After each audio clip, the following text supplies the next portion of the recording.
Hey guys, if we reach 1,000 likes, we'll be giving out 2 of our new shirts. All you gotta do is click like, subscribe, and turn on notifications. Throughout my life of consuming media, be it from movies to TV and anime and video games, there have been some very amazing, emotionally impactful moments throughout it. Moments from childhood that will stay with me for the rest of my life.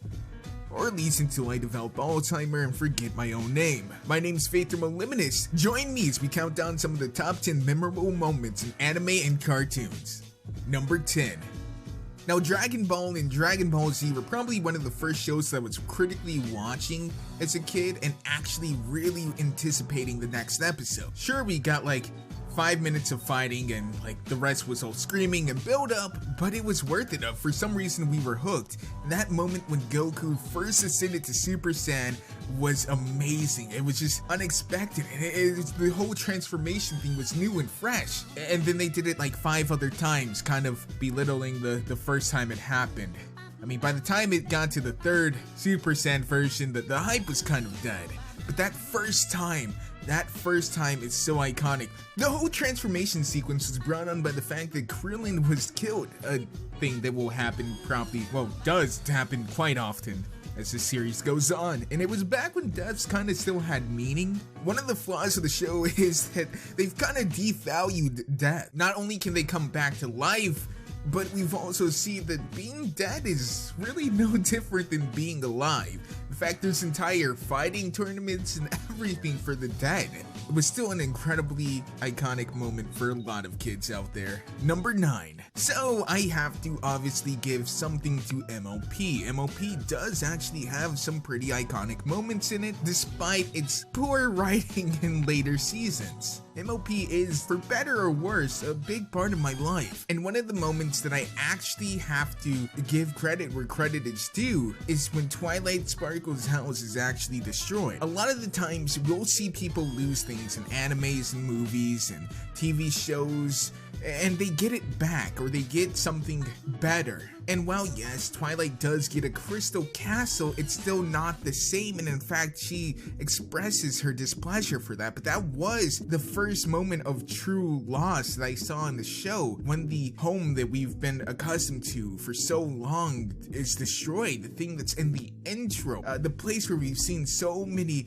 experiments and interactions of the characters, a place that was really iconic to the fans. There was no spell to return the books that she lost. There was no spell to regrow the tree. It was gone, and there's nothing you can do about it. It's gone and it's never coming back. And that's something that I actually enjoyed. I mean, obviously it was a sad moment, but it was also a moment that you have to respect that the artist actually put in there. Number 8. YuGiOh is a pretty long-running series. I haven't watched the series after GX, but there's been a lot. I believe there's Zexo and then there's 5Ds. YuGiOh has gone on for quite a while, and during that time, there's been more than one memorable moment. But the most impactful moment to me was when Yugi and Kaiba were dueling, and he announces that his grandpa's deck has no weak cards. As a little kid watching that on the WB, that was amazing to me. I loved YuGiOh growing up, and that whole that line was just amazing. It just made Yugi seemed like the best character in all of animated cartoon history. He was just the thing. I mean, stop and think about it. Look at all the stuff that YuGiOh has inspired. How many content creators, how many bridges. Like people who would have never gone into script writing or animation or filmmaking or anything like that without this show being there. That show was the catalyst for a lot of people. Number 7. So, Pokemon isn't actually one of my favorite shows. I didn't really get into the card game, and I only saw a couple of the seasons of Pokemon. I have seen like the new ones, like brief glimpses of the episodes, but there still isn't the same nostalgic click for me as there is for a lot of people out there. But one of the things I do remember is the first episode. Pikachu is a dick. He's electrocuting Ash all day. He's just doesn't want to cooperate, and to be fair, I mean, Ash is trying to capture him in a way to force him to fight other Pokemon. So I guess it is understandable that Pikachu doesn't want to play along. But at the end, after being tortured by Pikachu multiple times throughout the episode, Ash still gives everything to save Pikachu. And even though I'm not the biggest Pokemon fan out there by any regard, that scene was still pretty impactful and amazing. It was like something that you would expect to see in an Oscar film. It's one of those scenes that when people say that cartoons and animes, they're just junk food of media, that you can point to and say, are you sure about that? Number 6, Cowboy Bebop was one of the most iconic shows that I can think of back in the day on Adult Swim. It was right up there with Ghost in the Shell for me. Dot Hack was also another one there, but Cowboy Bebop is one of those shows that you knew as a kid had more than what you were actually seeing. But you were a kid and you didn't exactly know how to analyze it. You knew there was something there, something more. You got this feeling that there was something more, but you didn't actually understand what that more was until you finally grew up and you became more analytical and you became more aware and you could see the subtle nuances and subtext of the speech and the scenes.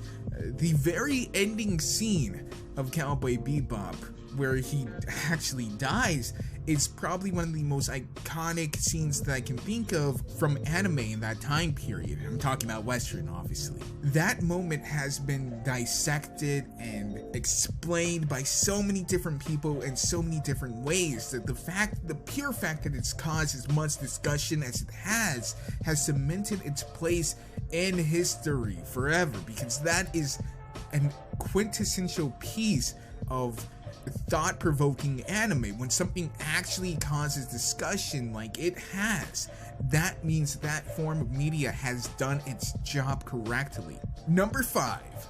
So you guys know Steven Universe. It's one of the most up-and-coming shows out right now. And in fact, why am I even saying it's up-and-coming? It's been here for quite a while. Steven Universe is one of the most critically acclaimed cartoons on air right now. Steven Universe has done amazing stuff, from animation to the music to just the voice delivery that the actors have. Everything about it has been pretty damn great. But one of the most memorable moments that I can really think of, there are obviously actually quite a few moments in Steven Universe that can make this list, and that's why it's such a good show. But there was a tie for me. And it was between when you first found out Garnet was a fusion, and that was going to be the original spot here. But when I actually stop and I think about it, the most memorable moment for me, at least, would actually be when Connie's being trained by Pearl, and Pearl goes into the details about her feelings with Rose, and that moment, that song was actually very great. Now, Pearl has had some amazing songs like It's Over, Isn't It, or whatever the actual title for that song is, but the first song, when she's detailing how if you are willing to live for someone else, your real advantage is that you're prepared to die.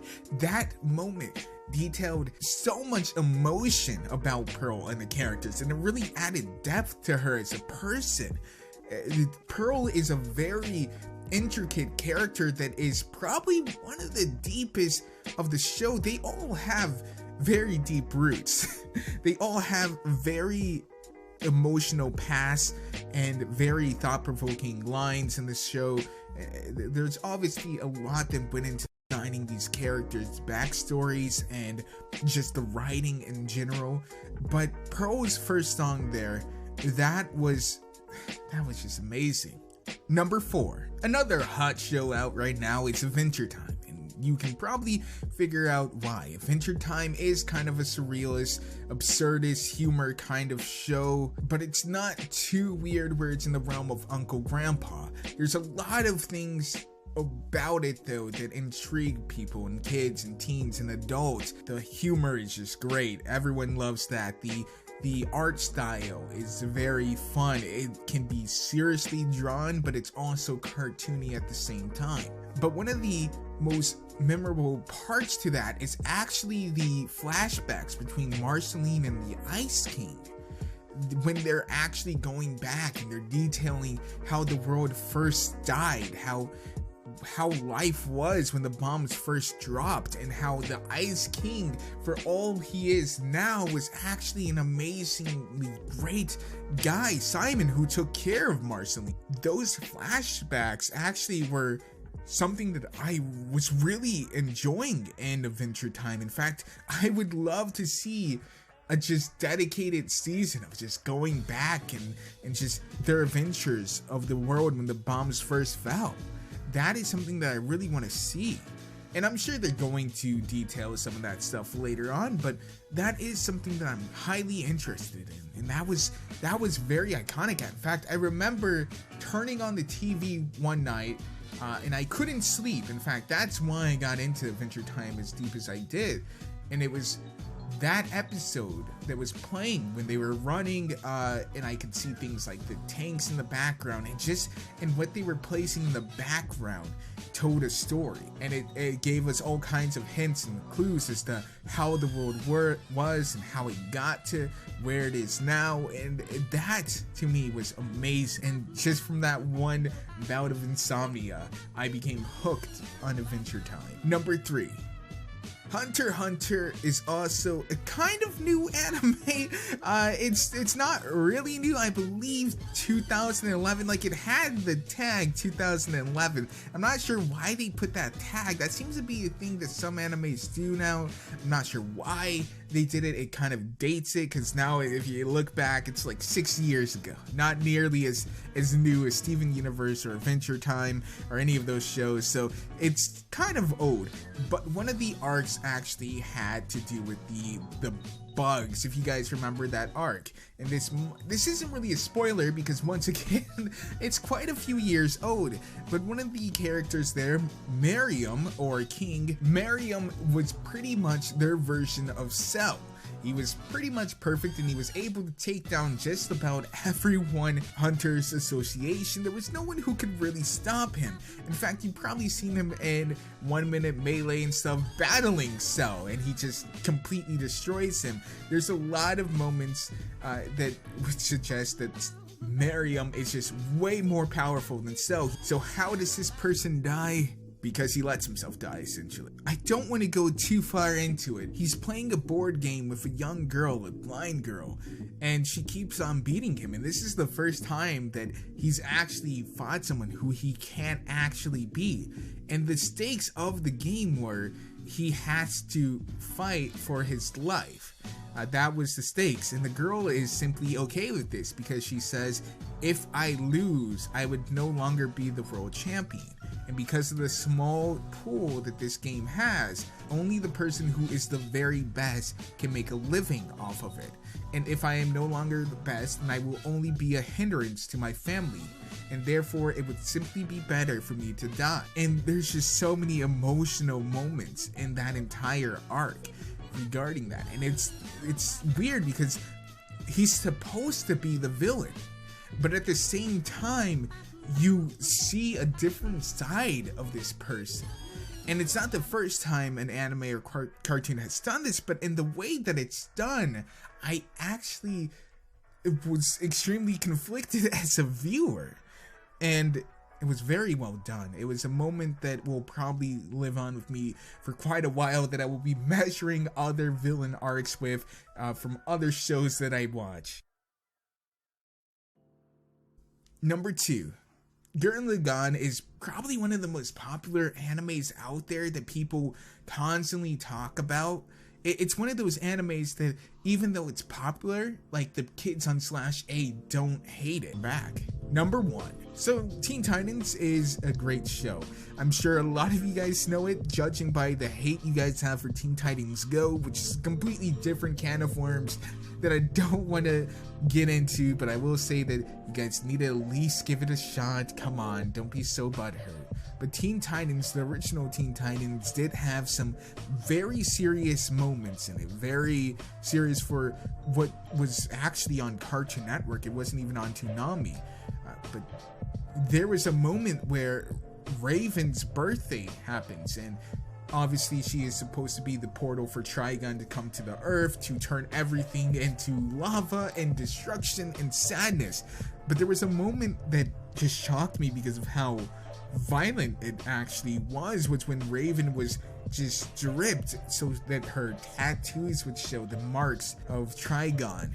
And it was such a moment where you saw a character who was so powerful, a character who could do pretty much anything, capable of these superhuman feats, and you saw them vulnerable and weak and sad, and it was this weird moment where someone that you thought was unbreakable breaks and is put in this such a compromising and exposed position. And that is something that's rarely done on TV for these shows, for these cartoons that are supposed to be for kids, and that is just kind of what Teen Titans does. They have moments like that of seriousness, of dark stuff that they actually expose a younger audience to, and it's not bad that they're doing it. In fact, it's pretty incredible, and that is why people love it so much. And I guess that's why people hate Teen Titans Go. It's because they see it as a slap to the face of the seriousness and the actual critical thought that went into the writing the original show. But that moment was probably